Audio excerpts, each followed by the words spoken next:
ఈరోజు ఎంతో శుభదినం. గత 30 సంవత్సరాలుగా మాదిగ దండోరా పేరుతో ఎంఆర్పిఎస్ కార్యకర్తలందరూ కూడా దళిత సోదరులందరూ కూడా మాకు ఉపకులాల్లో మాల ఉపకులాలన్నిటికీ రిజర్వేషన్ కావాలి, అన్యాయం జరుగుతుందని పోరాడుతున్న ఈ సందర్భంలో ఈ రోజు సుప్రీంకోర్టు 7 జడ్జిలతో కూడినటువంటి బెంచ్ తీర్పునివ్వడం చాలా చారిత్రాత్మకమైన విషయం. ఇది ఈ రోజు నిన్న చేసింది కాదు.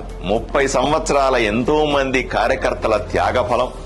ఎన్నో ఉద్యమాలు, ఎన్నో ప్రభుత్వాలు, ఎంతో మంది ముఖ్యమంత్రులు, ఎంతో మంది ప్రధానమంత్రులు వీళ్ళందరూ కూడా వీటిని చేయలేకపోయినారు.